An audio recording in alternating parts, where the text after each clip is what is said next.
जी student, अस्सलाम वालेकुम। उम्मीद करता हूँ आप खैरियत से होंगे। Today we are going to discuss about mole. What is mole? Basically system international में देखा जाए जो 7 बुनियादी यूनिट थे, तो उन यूनिट में से एक यूनिट जो है ना वो मोल है। फिजिकल वर्ल्ड में हम लार्ज बैलेंस यूज़ करते हैं जिसको मेजर करने के लिए हम इस्तेमाल करते हैं, जबकि केमिकल वर्ल्ड्स के अंदर केमिकल कैलकुलेशन करने के लिए लेबॉरेटरी में हम जाते हैं। लेबॉरेटरी में जब जाते हैं तो हम एक्सपेरिमेंट करते हैं। जब भी कोई चीज़ एक्सपेरिमेंट करने के लिए हम लेते हैं तो उसकी हमें कैलकुलेशन करनी पड़ती है। तो इस कैलकुलेशन के लिए हम जो कंसेप्ट यूज़ करते हैं वो कंसेप्ट है मोल का। So the concept is discover to make a chemical calculation in the laboratories. So mole is discovered. एक इटालियन फिजिसिस्ट था जिसका नाम है अमीडो एवोगैड्रो। इसने मोल का कंसेप्ट डिस्कवर किया था और इसने डिफरेंट गैसेस ली थी और उनका वॉल्यूम इक्वल लिया था और उनको रखा था STP, standard temperature and pressure. STP stand for standard temperature and pressure. कि स्टैंडर्ड टेम्परेचर और प्रेशर का मतलब ये होता है कि टेम्परेचर के जो टेम्परेचर हो 1 केल्विन हो, सॉरी टेम्परेचर हो 0 डिग्री सेंटीग्रेड, ये बनता है 273 केल्विन। और प्रेशर होता है 1 ATM, जो कि अगर पास्कल में देखें 101325 पास्कल। जब डिफरेंट गैसेस के इक्वल वॉल्यूम को STP स्टैंडर्ड टेम्परेचर और प्रेशर पर रखा जाता है 1 एटमॉस्फेयर प्रेशर और 0 डिग्री सेंटीग्रेड टेम्परेचर, देन ये देखा गया कि उनके अंदर जो पार्टिकल थे वो सेम थे। तो ये कंसेप्ट दिया था अमीडो एवोगैड्रो ने। जो मोल का वर्ल्ड है, मोल का वर्ल्ड लैटिन वर्ल्ड है, वहां से इसको ड्राइव किया गया, जिसका मीनिंग है मैस। कि कोई भी चीज है, कोई एलिमेंट है, कोई मॉलिक्यूल है, कोई आयोनिक कंपाउंड है या आयोनिक स्पीशीज है, उसके एक यूनिट का जो मैस होता है ना, बेसिकली वो ही मोल होता है उसका। तो सिस्टम इंटरनेशनल में से बुनियादी यूनिट्स हैं जो 7, उनमें से एक है मोल। स्टैंडर्ड साइंटिफिक यूनिट जो मेजरमेंट पर्पस के लिए यूज किया जाता है। इसकी जो प्रॉपर डेफिनेशन है वो ये है, amount of substance which contains 6.022 cross 10⁻23 particles. कि कोई भी अमाउंट है सब्सटेंस की, अगर उसके अंदर 6.022 क्रॉस 10⁻23 पार्टिकल्स होंगे तो हम उसको कहेंगे मोल। ओके, लेट्स सपोज मेरे पास एक मार्कर है, इस मार्कर के एक एटम के अंदर 6.02 क्रॉस 10⁻23 पार्टिकल्स हैं, तो हम इसको मोल कह सकते हैं। उसके बाद ये जो सब्सटेंस होता है, मैंने आपको पहले भी इसके बारे में एक ब्रीफ कंसेप्ट दिया है सब्सटेंस के बारे में। कोई भी चीज जो प्योर फॉर्म में होती हो उसको हम कह सकते हैं substance. Things which is in its pure form, that is called substance. Substance different kind के होते हैं। सब्सटेंस या तो एलिमेंट होता है, मॉलिक्यूलर कंपाउंड होता है, आयोनिक कंपाउंड होता है और आयोनिक स्पीशीज होता है। ये होता है कंपाउंड। लेट्स सपोज मैं एलिमेंट का 1 मोल लेता हूं, तो एलिमेंट के 1 मोल के अंदर जो हम पार्टिकल के लिए वर्ड यूज करेंगे वो करेंगे एटम्स। ओके, जिस तरह सोडियम का 1 मोल ऑफ सोडियम, इस तरह सोडियम 1 मोल ऑफ Na। क्योंकि सोडियम जो है ना ये एक एलिमेंट है और एलिमेंट मिलके बना होता है एटम से। सो हम जो पार्टिकल के लिए वर्ड यूज करेंगे वो होगा एटम्स। यूं कहेंगे 1 mole of sodium is equal to 6.022 cross 10⁻23 particle.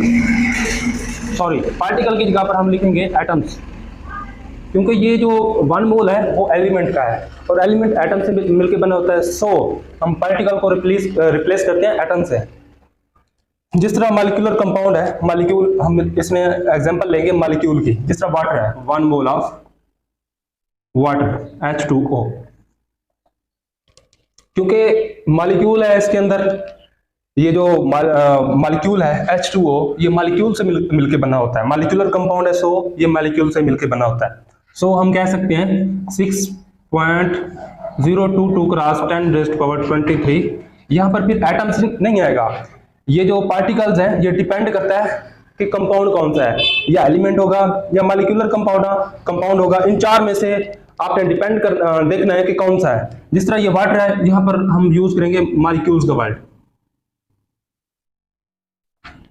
Okay, ये आयोनिक स्पीशीज है। आयोनिक स्पीशीज मिलकर बनी होती है फार्मूला यूनिट से, आयन से। जिस तरह 1 mole of NaCl, sodium chloride, क्योंकि ये आयन से मिलकर बना होता है। एक सोडियम का प्लस में होता है, दूसरा क्लोरीन का होता है नेगेटिव में। जब ये दोनों आपस में रिएक्ट करते हैं आयोनिक बॉन्ड के थ्रू, तो ये क्या बनता है, आयोनिक कंपाउंड। तो इसके लिए जो हम वर्ड यूज करते हैं वो करते हैं formula units. 6.22 cross 10⁻23 formula units.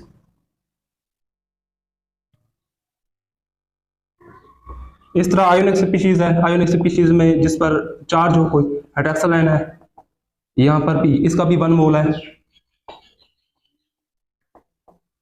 इसके लिए हम यूज करते हैं आयंस। मोल के कंसेप्ट को समझने के लिए आपको एक आसान सी एग्जांपल देता हूं। लेट्स सपोज मेरे पास 1 डजन ऑफ बनानास है, बनानास का 1 दर्जन है। जब आपके माइंड में दर्जन का वर्ड जाता है तो एकदम से आपके माइंड में सवाल होता है कि ये 12 के बारे में कह रहे हैं, कि इसके अंदर 12 चीजें हैं। अगर मैं बनानास के बारे में आपको बता रहा हूं तो आपके माइंड में होगा कि 12 बनानास। अगर मैं ऑरेंज के बारे में बता रहा हूं तो 1 dozen of orange is equal to 12। Dozen represent करता है नंबर को, वो है 12। इन द सेम वे जब हम मोल की बात करते हैं तो आपके माइंड में एक ही नंबर आना चाहिए, वो है 6.022 क्रॉस 10⁻23 पार्टिकल्स।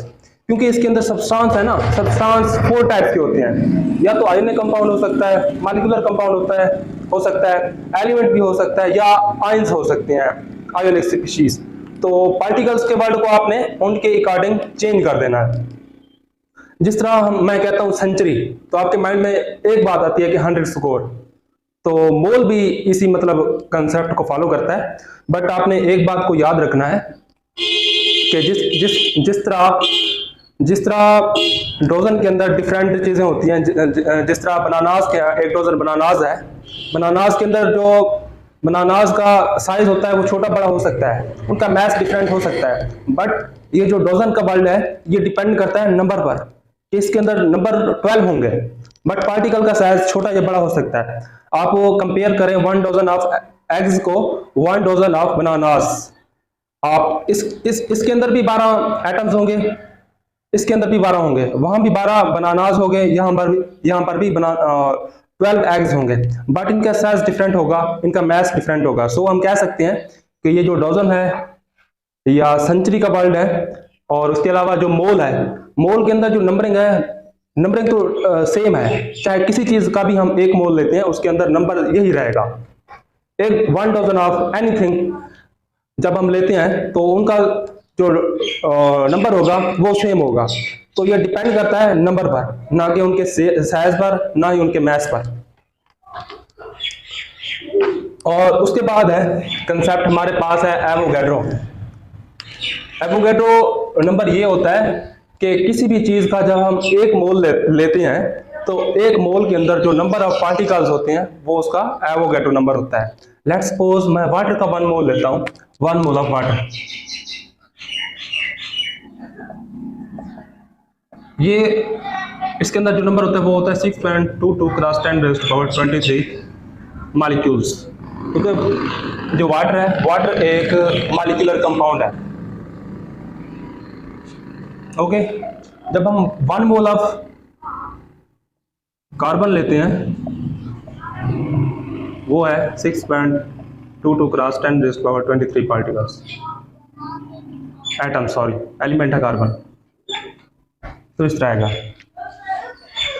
अगर मैं मैथ निकालूं वाटर का, हाइड्रोजन का दो एटम है, सो हाइड्रोजन का मैथ हो गया 2। और आपको पता है ऑक्सीजन का जो मैथ होता है वो होता है 16। तो 2 + 16 ये हो गया 18 ग्राम। अगर कार्बन का मैथ देखें, कार्बन का मैथ होता है 12। 1 mole of water is equal to 18 gram and 1 mole of carbon is equal to 12 gram. क्या 12 ग्राम और 18 ग्राम बराबर हो सकता है? बिल्कुल नहीं हो सकता, जबकि इनके अंदर जो पार्टिकल्स है ना वो सेम है, एवोगैड्रो नंबर के बराबर है। तो मैंने आपको पहले भी बताया कि ये जो मोल का वर्ड है, ये मोल डिपेंड करता है नंबर पर, ना कि एटम के साइज और उनके मास पर। अगर देखा जाए 18 ग्राम 12 ग्राम से ज्यादा है, इसकी रीजन ये है कि या तो वाटर के अंदर मॉलिक्यूल छोटे या बड़े हैं, या इनका मास ज्यादा या कम है, या तो कार्बन के एटम बड़े या छोटे, या इनका मास कम या ज्यादा है। तो इसका ये जवाब है, बट नंबर सेम होगा, ये मास और साइज पर डिपेंड नहीं करता। एक और सवाल है कि कार्बन का मास होता है 12 ग्राम एक कार्बन का, so 1 mole of carbon is equal to Avogadro number. और मैग्नीशियम को देखें तो मैग्नीशियम का मास होता है 22 ग्राम, और ये भी इसका 1 मोल है, क्योंकि मैग्नीशियम के एक एलिमेंट का मास है, सो ये 1 मोल है। यहां पर एटम्स आएगा, क्योंकि ये एलिमेंट है, ये भी एलिमेंट है, एटम्स आएगा। ओके, क्या 12 ग्राम और 14 ग्राम बराबर है? बिल्कुल नहीं, जबकि इनके अंदर जो नंबर है, नंबर क्या है? नंबर तो सेम है, बट इनका मास डिफरेंट है। इसकी रीजन ये है कि एक मैग्नीशियम का जो एटम है वो कार्बन के एटम से ट्वाइस हैवियर है, और उनका साइज भी बड़ा है। सो इसलिए मैग्नीशियम का जो मास है वो कार्बन के मास से ज्यादा है। तो ये था आज का हमारा टॉपिक, मोल के और एवोगैड्रो नंबर के रिलेटेड। तो इसमें एक और भी फार्मूला है जी, ये मोल को हम रिप्रेजेंट करते हैं Na से। n बड़ा होता है और a भी बड़ा होता है। n को कैपिटल लिखा जाता है और a को उसकी बेस में लिखा जाता है। एग्जाम में मल्टीपल टाइम पूछा गया है कि what is the unit of Avogadro number, so mole raised power -1 इसका यूनिट है। और इसके अलावा नंबर ऑफ पार्टिकल्स को डिफाइन करने मालूम करने के लिए हम फार्मूला यूज करते हैं मास ऑफ सब्सटेंस और molar mass cross Na stand for Avogadro number. इसको शॉर्ट फॉर्म में भी आप राइट कर सकते हैं, स्मॉल m और कैपिटल M क्रॉस Na।